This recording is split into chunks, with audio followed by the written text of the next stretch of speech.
கிறிஸ்துவுக்குள் பிரியமானவர்களே, ஆண்டவராகிய இயேசு கிறிஸ்துவின் விலையேறப்பட்ட நாமத்தினாலே இன்றைய பரலோக மன்னா நிகழ்ச்சிக்கு உங்களை நாங்கள் வரவேற்கிறோம். கர்த்தர் இன்றைக்கு திருச்சபையிலே நடனமாடி துதிப்பதை குறித்து பேசுவாராக. அதற்கு ஆதாரமாக சங்கீதம் 149 சங்கீதம் 1-3 வசனங்களை வாசிக்கிறேன். பரிசுத்தவான்கள் சபையிலே அவருடைய துதி விளங்குவதாக, அவருடைய நாமத்தை நடனத்தோடு துதியுங்கள் என்று வேதத்திலே வாசிக்கிறோம்.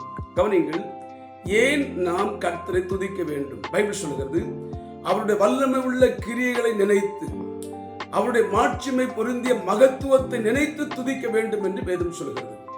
கவனிங்கள், வேதத்திலே வாசிக்கிறோம், கர்த்தருக்கு புது பாட்டை பாடுங்கள், தம்புரோடும் தீங்குழலோடு அவரை பாடுங்கள், கைத்தாளங்களோடு பாடுங்கள், நல்ல இசைக்கருவிகளை வாசித்து பாடுங்கள் என்றெல்லாம் வேதம் போதிக்கிறது. நடனத்தோடு பாடுங்கள் என்றெல்லாம் வேதம் போதிக்கிறது.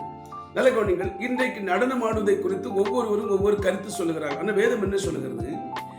வேதத்திலே பழைய ஏற்பாட்டிலே நன்றி உணர்வோடு கர்த்தரை நடனம் செய்து பாடி ஆராதனை செய்தவர்கள் எல்லாம் கர்த்தர் அங்கீகரித்திருக்கிறார்.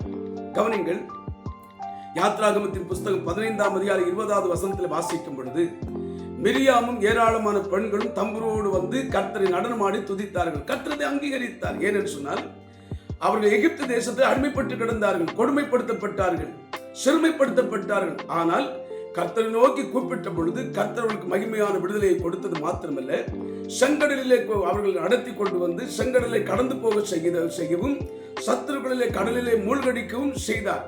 அப்படி செய்த மகத்துவத்தை எண்ணி மிரியாமும் ஏராளமான பெண்களும் தம்புரோடு வந்து நடனமாடி கர்த்தரை துதித்தார்கள்.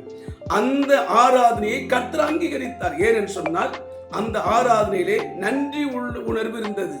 கர்த்தர் நாங்கள் எப்படி இருந்தோம், இன்றைக்கு கர்த்தர் எங்களை எப்படி நடத்தினார், எங்களுக்கு எப்படி விடுதலையை கொடுத்தார் என்று நன்றி உணர்வோடு அவர்கள் செய்தபடினாலே கர்த்தர் அந்த நடனத்தையும் அங்கீகரித்தார், ஆராதனையை அங்கீகரித்தார்.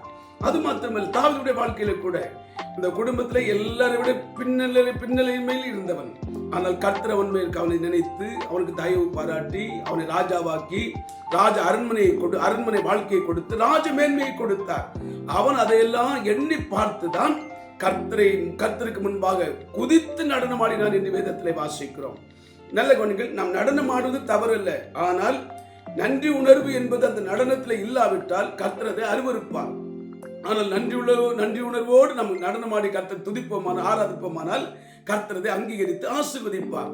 ஆனால் மீகாள் தாவீதை அவமதித்தாள், குறை சொன்னாள். குறை சொன்னவளுக்கு கடைசி வரைக்கும் குழந்தையே இல்லை. நான் சொல்லட்டும், யாரையும் குறை சொல்ல வேண்டியதில்லை. கர்த்தர் என்ன நினைக்கிறாரோ அவர் நடனத்தோடு நன்றியுள்ள இதயத்தோடு நடனம் ஆடுகிறவர் யாராக இருந்தாலும் சரி, கர்த்தர்களை அங்கீகரிக்கவும் செய்வார், அவர்களை ஆசீர்வதிக்கவும் செய்வார். நீங்கள் நான் நன்றியுணர்வோடு கர்த்தரை ஆராதிப்போம், கர்த்தரை ஆசீர்வதிப்பாராக. அருமையான தகப்பனே, இயேசுவின் நாமத்தில் ஜெபிக்கிறோம்.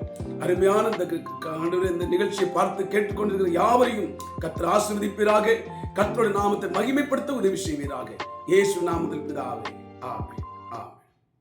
கர்த்தர் தாமே உங்களை ஆசீர்வதிப்பாராக. Praise the Lord. தேங்க்யூ.